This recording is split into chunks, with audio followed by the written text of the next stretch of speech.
역사적으로 보면은 정 하나님을 믿는 나라들이 멸망한 경우가 있어요. 하나님께서 선택했다가 할지라도 망한 나라가 있죠. 그 나라가 이스라엘이라는 나라예요. 사실은 이스라엘은 그 북이스라엘과 남유다가 모두 망해서 사실은 지구상에 그 국가가 존재하지 않은 그런 때가 있었죠. 바로 그 다니엘이 그런 사람이에요. 그런 경험을 경험한 사람이에요. 다니엘이 전쟁을 통해서 바벨론을 위해서 마지막 이스라엘, 유다라는 나라가 지구상에서 사라졌습니다. 그래서 이제 하나님의 택한 나라는 없었어요. 물론 하나님의 택한 백성들은 존재했겠죠. 이스라엘 백성들이니까. 그 나라는 이 지구상에 사라졌습니다. 나라가 멸망하게 되면은요, 정말 아주 비참합니다. 그 수치와 그 비극, 슬픔, 모든 것을 다 빼앗아 가버려요. 모든 우리의 재산, 모든 것을 다 빼앗아 가죠. 현대인의 고통은 더 크죠. 여러분들의 그 가지고 있는 그 은행의 모든 계좌가 다 날아갈 수가 있어요. 순간. 그래서 전쟁이 끝나고 나면 그 여러분들이 기록되어 있는 그 통장 안에 있는 모든 것들이 싹 사라지고 재산이 다 날아갈 수가 있다는 거죠. 그만큼 전쟁이라는 것이 무서운 거예요. 모든 것을 다 한순간에 그냥 잿더미로 만드는 게 전쟁이에요. 이 전쟁이 일어나고 난 다음에 느부갓네살이 유대인들에게 했던 첫 번째 일이 뭐냐면은 하나님께 예배 드리던 모든 도구들을 빼앗아다가 신할 땅에 있는 자신들이 섬기고 있는 신전에다 창고에다가 다 집어넣었어요. 옛날에는 전쟁에 패한 신은요, 약한 신이에요. 그러니까 옛날에는 전쟁에서 승리하는 신이 강한 신이고 위대한 신이고 능력 있는 신이고 진짜 신이에요.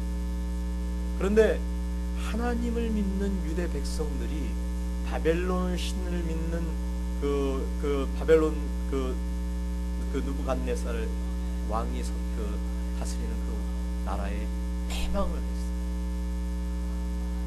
이 말이 뭡니까? 바벨론이 믿는 그 신이 하나님보다 더 위대하고 더 강하고 능력있고 참 신이다, 이 얘기를 하고 있는 것이죠.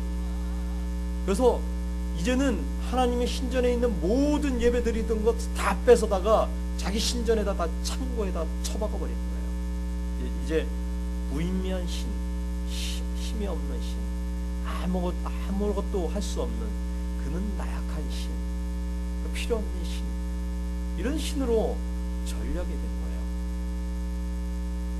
참 기가 막히지 않습니까? 두 번째는 인재를 빼앗았어요. 왕족과 귀족 몇 사람을 뽑아서 포로로 들어갔죠. 아주 유능한 사람들만 뽑아갔어요. 그 중에 이제 대표적인 사람들이 다니엘, 하나냐, 이사랴 이렇게 이런 사람이 대표적인 사람들이죠. 우리 주일학교의 다니엘과 세 친구, 이렇게 하면 더 쉽게 알아듣겠죠. 다니엘과 이 세 친구는 우리가 주일학교 때 정말 주일학교 선생님들한테 많이 들은 이야기들이에요. 다니엘과 세 친구들이 불 속에서 막 살아나오고, 다니엘이 사자굴에 던져졌는데 그 사자의 그 사망 이빨에서 살아나오고, 너무너무 재미난 이야기들이죠. 그런데 우리는 정말 재밌게 들었던 그 이야기들이 그 당사자들에게는 재미난 이야기들이 아니에요. 사실은요. 그 당사자들에게는 고통이에요. 고통. 비참함이었고요, 고통이에요. 불 속으로 들어가는 그 세 친구들, 그 얼마나 불이 뜨거운지요. 그 세 친구를 다니엘과 그 세 친구, 다니엘의 세 친구를 태워 죽이려고 불 속에다가 집어넣는데 얼마나 그 불이 뜨거웠는지 주위에 있는 사람들이 다 죽었대요. 주위에 있는 사람들이 얼마나 그 군사들이 세 친구를 태워 죽이려고 했는데 주위에 있는 사람들만 다 죽었고 세 친구는 거기서 살아나온 거죠. 얼마나 뜨거웠습니까? 그 뜨거운 불 속으로 들어가는 다니엘의 그 세 친구들의 마음이 어떻겠습니까? 굶주린 사자들의 입속으로 들어가는 그 다니엘의 마음이 어떻겠어요? 거기서 물론 하나님의 역사하심 때문에 그들이 살아나왔지만 그 들어갔을 때 그 심정이 어떻겠습니까? 그들에게는 고통이었습니다. 우리들은 즐거움이었죠. 재미있는 정말 영웅적인 영웅들의 이야기였죠.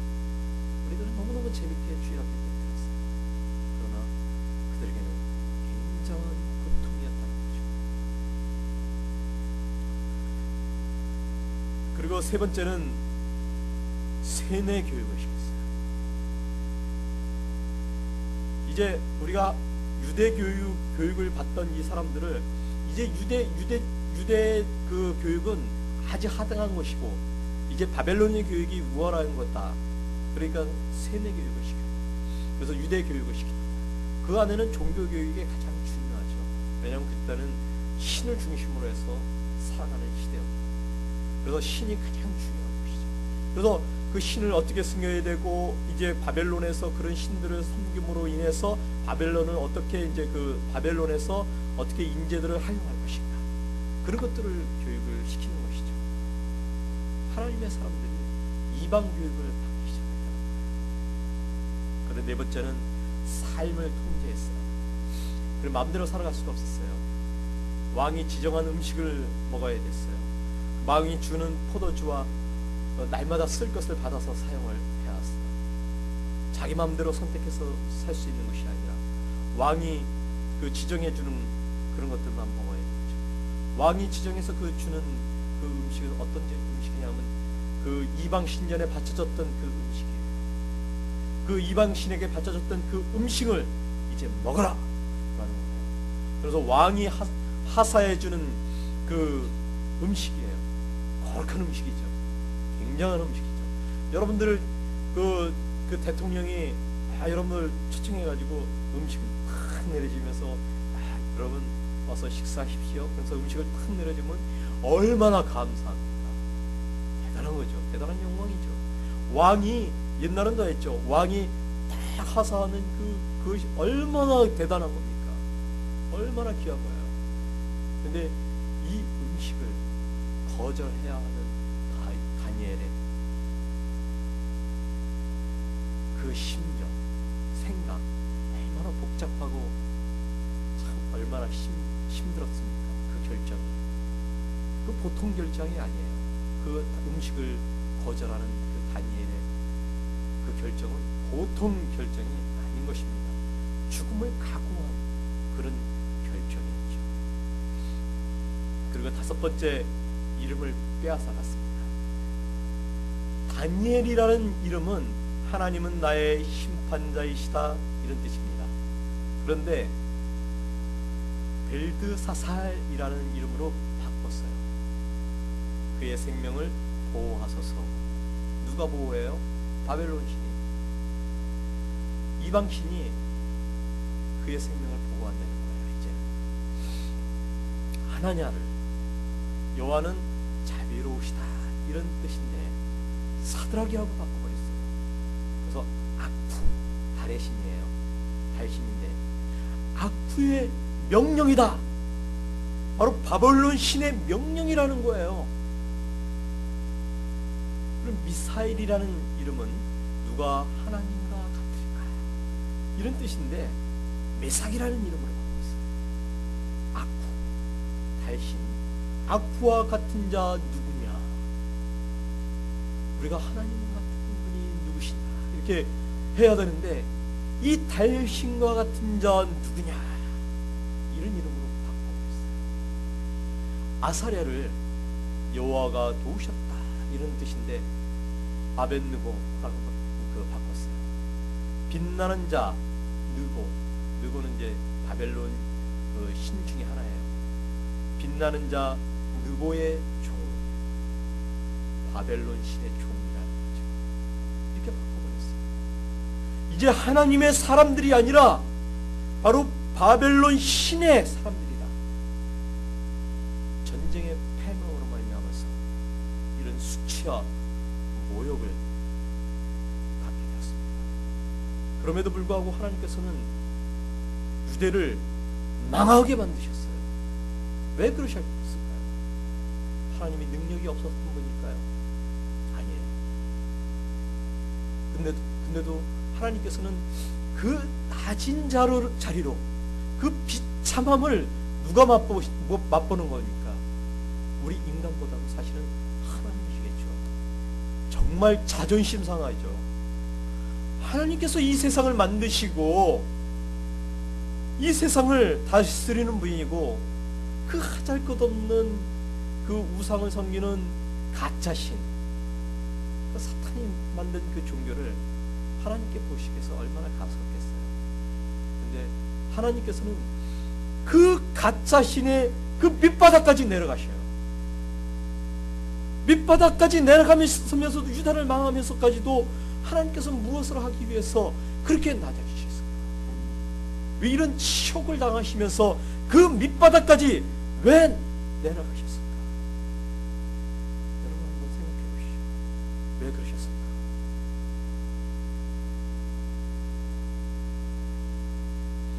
하나님께서는 한 생명이 천하보다도 귀하다 그랬어요. 그래서 하나님께서는 그 생명을 찾으시는 분이에요. 그 생명을 찾으신 분인데 그 죄악 속에서 살아가는 그 이스라엘을 하나님께서 택한 백성, 이스라엘 백성들을 살리고 싶어서 그 생명이 더 중요했던 겁니다. 그래서 정말 낮아지신 거예요. 그 자존심을 버리고 낮아지신 거예요. 그 유다 백성들을 구하고 싶은 거죠.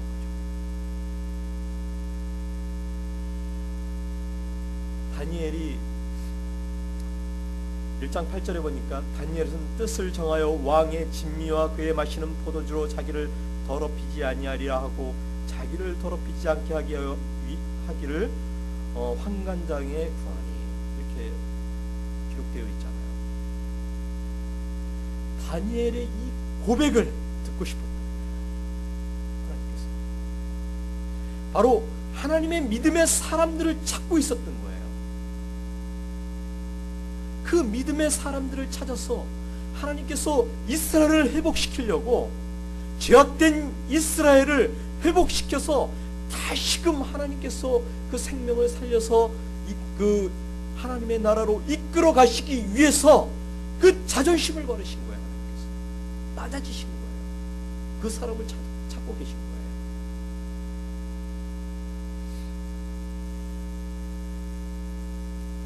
캄보디아가 정말 참 비참한 나라예요. 얼마나 비참하냐면 우상 덩어리예요. 거기는 힌두교가 그 밑바닥에 쫙 깔려 있어요. 그 힌두 세계관이 얼마나 무서운지 몰라요. 여러분들 힌두 세계를 알게 되면은 참 이게 얼마나 무서운 세계인지 여러분 모르실 거예요. 여러분 인도라는 나라가 힌두 세계 아닙니까? 이 힌두 세계가 얼마나 복잡한 나라인지 몰라요. 그래서 사람들이 그 힌두 세계를 어떻게 풀어내야 될지 굉장히 어려운 나라예요. 잘 이해가 가지 않는 나라예요. 이 캄보디아가 바로 이 힌두 세계관이 확 자리 잡혀 있는 나라예요. 그 위에 소승 불교가 서 있는 거예요. 사실 불교는 힌두 세계 안에 들어가 있어요. 그냥 어떤 뭐 불교하고 힌두하고 이렇게 따로 분리해서 생각할 수 있는 것이 아니라 그 힌두교의 하나의 분파가 불교예요. 한국에서는 불교가 아주 굉장히 강하죠. 대승불교가 굉장히 강하죠. 그러면서 불교를 따로 이렇게 분리해서 이제 독립적인 종교다 이런 식으로 이제 이렇게 비춰가고 있지만은 힌두교와 뗄래야 뗄 수 없는 관계가 불교예요. 불교에 있는 모든 그 교리는 다 다 힌두교회 안에 다 있어요. 거기 있는 걸 가져다가 그냥 쓰는 거예요. 숙명론이니 운명론이니 이런 거 다 그 힌두 세계에서 다 오는 거죠. 그래서 절에 가면은 막 우상들 막 많이 만들어 놓고 막 그러잖아요. 원래 불교는 원래 철학인데, 왜냐하면은 힌두교에서 가져왔기 때문에 그 힌두 신앙이 거기에 잡고 있기 때문에 그런 거죠. 이렇게 그 캄보디아는 이렇게 힌두 세계관이 쫙 깔려 있는 상태에 소승불교가 딱 서 있는 거예요. 그리고 그 안에 그 전통적인 호석신앙, 정령신앙인데 이 정령신앙과 힌두교가 잘 맞아떨어져요. 이것이 잘 혼합이 돼가지고 소승불교를 확 잡고 있기 때문에 소승불교도 딱 보면은 완전히 그런 정령신앙이나 그 힌두 세계관에 그 있는 힌두 세계에 있는 그 신들이 그 소승불교 안에 있는 절들에 다 나타나요. 다 나타나고 있어요. 그래서 그게 꽉 잡고 있어가지고 그 캄보디아 사람들을 얼로 도망가지 못하게만 잡고 있어요. 그것이 이것을 깨트려야 되는데 이것을 깨트릴 수가 없어요. 너무너무 어려워요. 왜냐? 이들은 교육의 부재, 무지하기 때문에. 하나님께서 그러시잖아요. 나의 백성이 무지하기 때문에. 나의 백성이 무지하기 때문에 죄를 짓는다고 하시잖아요. 우리가 무지하게 되면 하나님에 대한 무지하게 되면요 정말 멸망하는 거예요. 무지하기 때문에 멸망하는 거예요. 우리가 하나님을 모르는 게 무지예요. 죄가 뭡니까? 하나님을 모르는 게 죄예요. 하나님을 믿지 않는 게 죄예요. 죄의 정의를 내려라. 그러면은 어디 뭐 가서 도둑질하고 뭐하고 이게 아니에요. 그건 죄의 형태, 죄가 나타나는 형태예요. 죄가 나타나는 형태지. 죄의 정의는 뭐냐? 하나님을 믿지 않는 거. 이게 죄의 정의예요.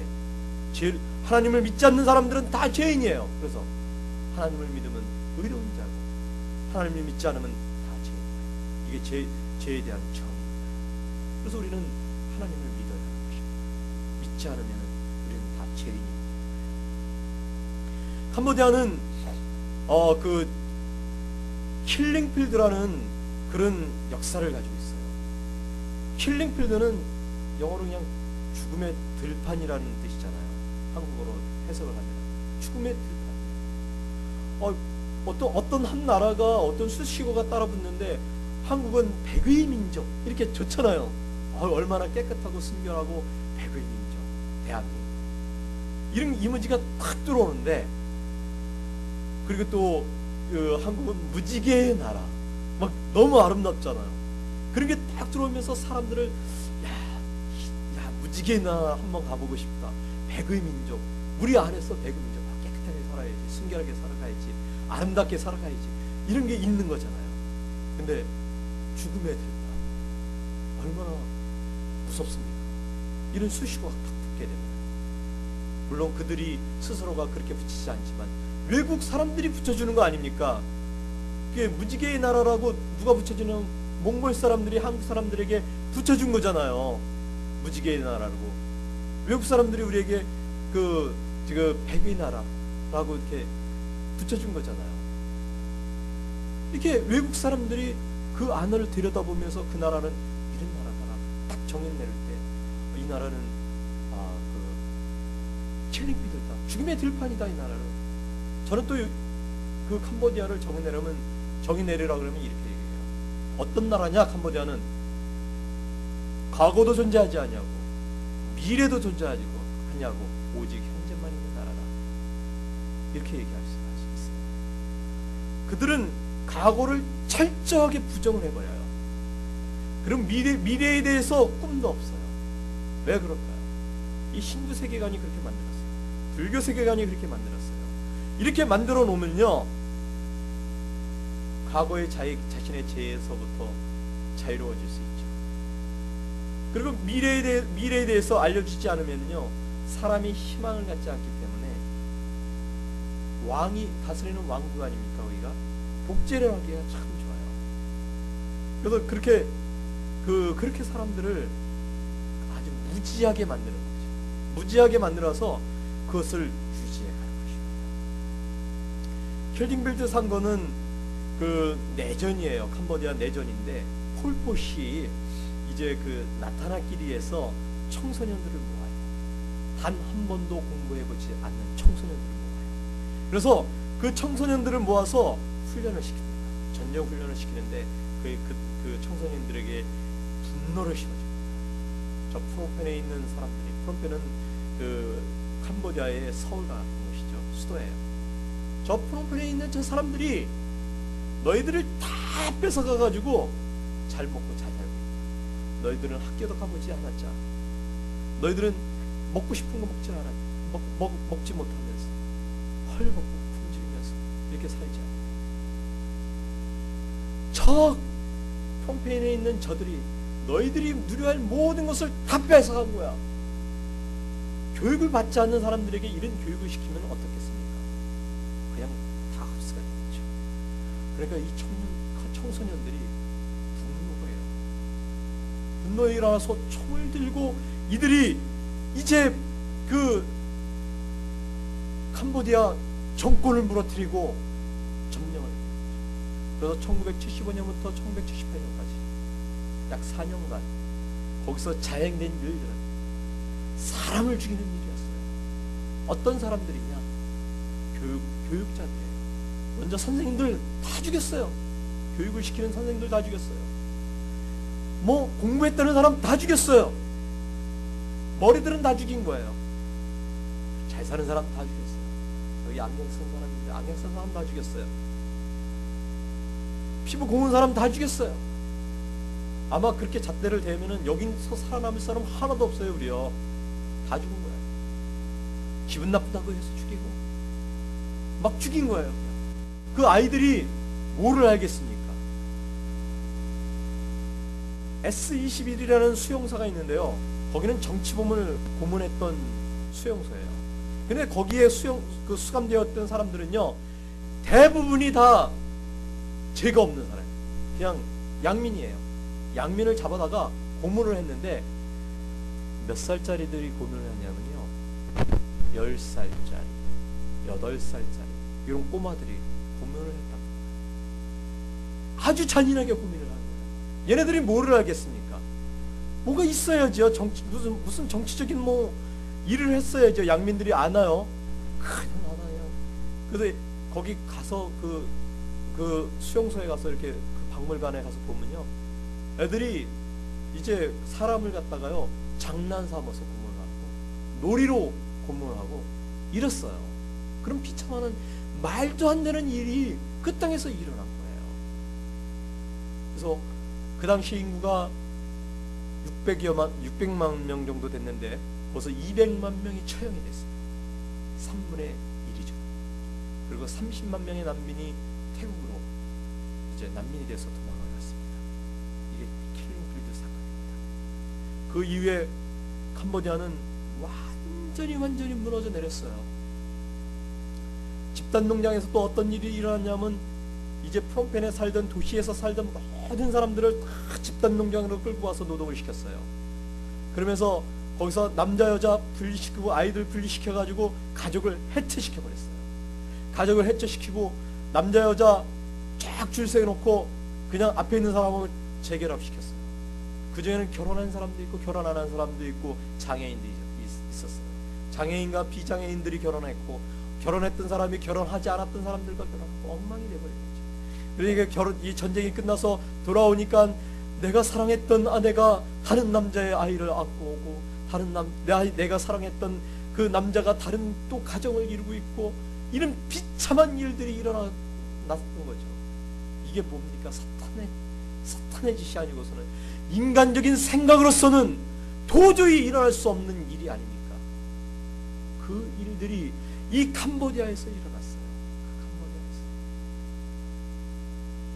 여기에는요, 이런 일들이 일어날 수밖에 없는 게 바로 이 종교관이에요. 바로 이 힌두이즘, 이 불교 이런 거 안에 들어가면요 그렇게 돼요. 겉으로는 굉장히 포장이 돼가지고 정말 거룩하게 나타나지만은요, 깊이 들어가게 되면은요, 그 제약이 아니에요. 죄 지은 사람이 무슨 뭐 그 숙명론을 잣대나 운명론 잣대를 딱 대면 내가 찔러야지만 찔릴 운명이고 거기는 죽어야 하는 운명이니까 상관없잖아요. 죄가 아니잖아요.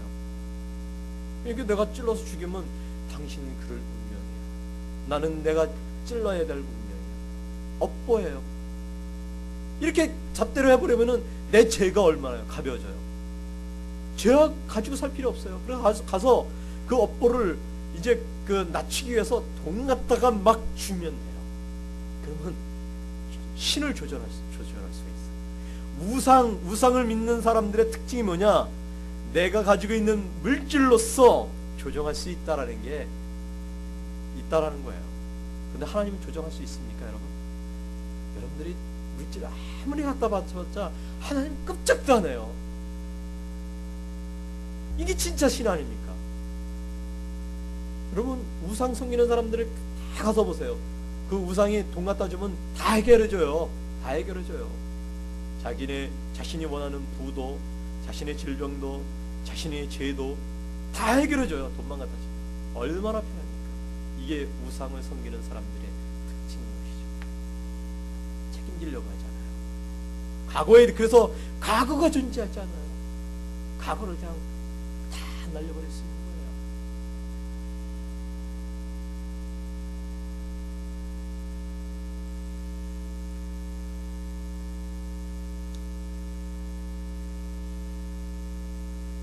여러분, 죽음 앞에서 어떤 뜻을 정한다는 게 얼마나 힘든 일인지 아세요?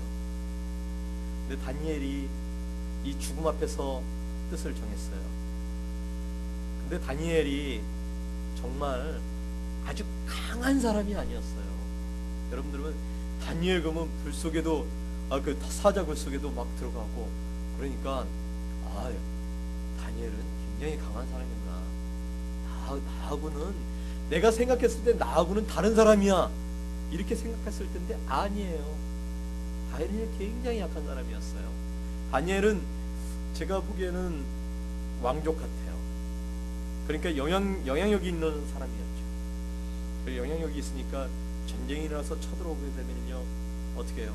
내가 강한 사람이었다면은 맞서 싸웠겠죠. 그리고 나라가 망하면은요 도망가가지고 또 그 세력을 규합해가지고 저항 세력을 만들어서 또 전쟁을 했겠죠. 계속 저항을 했겠죠. 이게 강한 사람들의 특징 아닙니까? 그래서 절대로 패배할 수는 없다. 끝까지 저항을 하죠. 강한 사람은 자기가 죽을 때까지 저항을 하는 거예요. 얼마나 강한 영웅이에요. 그런 사람들이 영웅이죠. 근데 다니엘은 영웅이 아니에요. 다니엘은 아주 나약한 사람이에요. 그냥 점령당하니까 포로로 끌려 들어왔죠. 시키면 시키는 대로 혹은 따라가서 할 수밖에 없는 그런 사람이었어요. 그런데 다니엘에게 한 가지가 있었어요. 진짜 신을 알고 있었어요. 그래서 다니엘은 내가 나약하지만은 이거 한 가지만 내가 지키겠다. 하나님에 대한 그 신앙만큼은 지키겠다. 그래서 그 약함 중에서 그 하나님에 대한 고백을 내가 이제 하나님 너무너무 약해서 여기까지 끌려왔는데 내가 진짜 저 이방 제단 신에 바쳐졌던 이 음식은 이 부정한 음식은 내가 먹을 수가 없습니다. 내가 이 신앙의 자존심만큼은 내가 갖고 가겠습니다. 내가 이것을 위해서 내가 죽겠습니다. 이게 우리의 신앙이어야 돼요. 여러분들 나약하지만 우리가 이런 신앙의 모습을 가지고 있어야 돼요. 이런 신앙을 가지고 갈 때 하나님께서 우리를 약함으로부터 우리를 세우시는 거예요. 다니엘은 그렇게 약한 사람이었어요. 그래서 다니엘을 그런 고백을 한 순간 하나님께서 쓰시기로 결정을 하신 거예요. 그 뒤에 하나님께서는 다니엘을 크게 쓰셨죠. 바벨론의 총리를 삼으셨습니다. 저의 삶도 결코 만만한 삶이 아니에요. 제가 참 나약한 사람이에요. 그래서 이 세상에 너무나도 패배하고 항상 그늘에서만 살았다. 항상 패배해서 항상 그 장벽 앞에 무너지고 그 장벽 앞에 무너져가지고 어찌할 수 없는 그런 삶을 살았던 사람이에요. 하나님께서 저의 삶을 돌아보면 저는 너무나도 슬퍼요. 저의 삶이.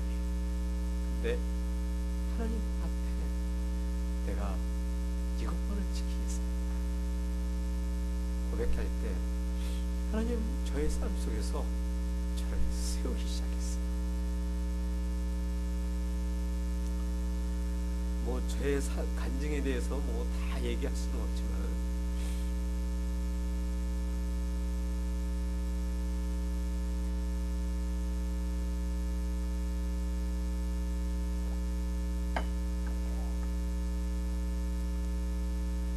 제가 이 그 선교지로 가기 전까는 정말 되는 일이 없었어요.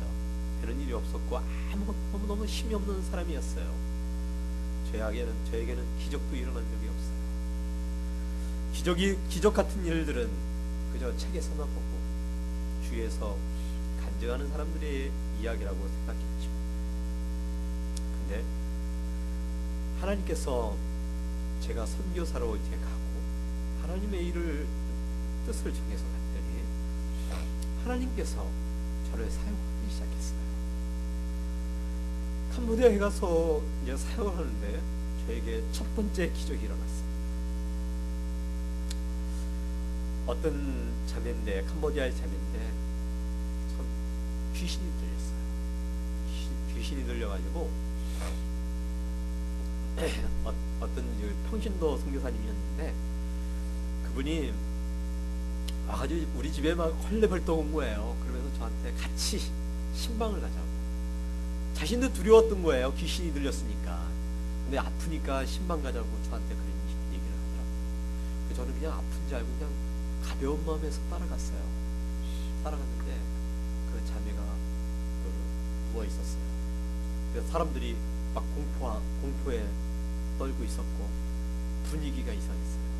근데 그 자매가 막 몸을 비틀면서 막 이상한 발작 증상이 일어나면은 장경 7명이 달려들어도 다 내다 막 던져버린다는 거예요. 저는 기도를 했어요. 그때 간절히 기도하기 시작했는데 저는 아무런 기적을 일으켜본 적도 없고 내 삶에서는 기적이 일어난 적이 없는데 제가 기도를 하기 시작했죠. 그 자매가 몸을 비틀기 시작했습니다. 그래서 제가 손을 탁 잡았어요. 잡고 기도를 막 시작했어요. 그랬더니 이 자매가 힘이 쫙 들어오다가 제가 정말 기도를 강하게 했더니 힘이 쭉 빠지면서 이 자매가 기절을 해버렸어요. 그래서 기절을 하더라고요. 그래서 저도 깜짝 놀라가지고 제가 큰일 난 거예요. 이 자매가 막 잘 그런 경험이 없으니까 자매가 기절을 해가지고 그래서 그 성사님한테 선생님 가서 의사 좀 모시고 오라고. 근데 그때 저녁 때 뭐 의사들이 있나요? 캄보디아는 일찍 문을 닫으니까 병원이란 병원 다 문 닫았으니까 가서 모셔온 분이 뭐냐면은 저희 선교사님 중에서 그 수의사가 있어요. 수의사를 모셔왔어요. 수의사도 의사니까. 그래가지고 와가지고 맥박 하면서 아무 소리를 안 해요. 괜찮냐고 그래도 아무 소리를 안 하는 거야. 그래서 저는 답답하고 그래서 다시 기도하자.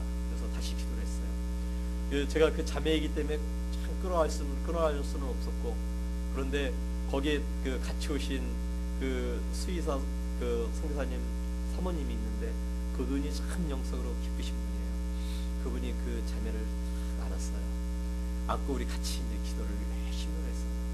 그래서 또 제가 두 번이 그 의사가 오기 전까지 2번을 실신을 했어요. 그러고 나서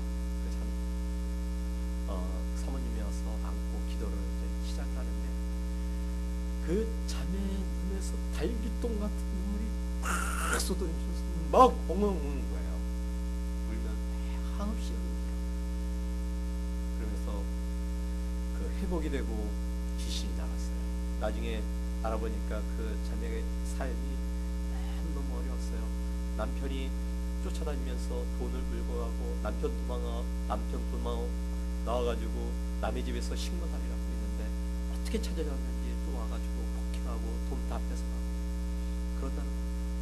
그리고 그 태어나서의 그 환경도 상당히 어려웠던 삶을 살았던 거죠. 그런 정신적인 압박을 가지고 살았던 이 자매였어요. 거기에 귀신이 들어온 거죠. 근데 이제 그 기도를 통해서 이 자매가 예수님을 만났어요. 그 자매가 얼마나 건강해졌는지 막 그때는 제가 만났을 때는 삐쩍 말랐는데 나중에 제가 이제 한 1, 2년 지나고 나서 보니까 살이 이렇게 찌고 이제 비만이 문제인데 제가 걱정을 하게 됐어요. 그 자매 저 비만이네. 그래서 걱정해야 할 정도로 살이 막 붙었어요. 그렇게 마음에 평안함이 오는 거죠. 그 이후에 제가 교회를 지면서 막 교회마다 기적이 막 일어났는데 제가 일부에서 또 기적의 사건을 잠깐 언급했는데 그런 기적들이 막 일어나면서 교회가 세워지기 시작했어요. 저의 삶은 기적으로 일관됐어요. 저의 삶은 제 뒷배경이 아무도 없고 교회를 질 수 있는 그런 능력도 안 되고 경제적 여력도 안 되고 아무런 배경도 없는데 하나님께서는 이 기적적인 손길을 통해서 저에게 교회를 세워가고 그리고 학교를 세워가고 그러시더라고요. 그래서 누가 기적 얘기하면 이제는 저에게는 기적이 아니에요. 하나님께서 당연하신 건데 그게 왜 기적이냐? 저에게는 당연한 일인데 기도하면 하나님께서 당연히 해주시는 건데 왜 기적이라고 그런 용어를 써야 되나? 그래서 제가 고민이 돼요. 이거 기적으로 소개를 해야 되나? 하나님의 당연한 손길로 소개를 해야 되나? 제가 언어의 혼동이 지금 오고 있어요. 사실은요. 언어의 혼동이 와요. 이렇게 다니엘처럼 삶의 뜻이 정해지면요, 이런 나약한 자도 하나님의 일을 할 수가 있는 거예요. 우리는 마치 내가 모든 것을 갖춰야지 되고 환경과 조건이 갖춰져야 되지 어떤 일을 할 수 있다라고 생각하는데 그거 아니에요. 우리는 나약함에서부터 시작합니다. 아주 낮은 자리로부터 시작해야 하는 거예요. 하나님께서는 낮은 자를 들어서 크게 쓰시겠다고 했잖아요. 용인교회에서요, 저는 지금 그 권영 목사님 용인교회에 가 계시지만은 용인교회에서 권영 목사님이 제가 만났을 때 처음 때 저한테 뭐라 그랬냐요? 너는 용인교회 잡초야 이랬어요. 얼마나 하잘 것 없었으면 잡초라고 했어요. 잡초.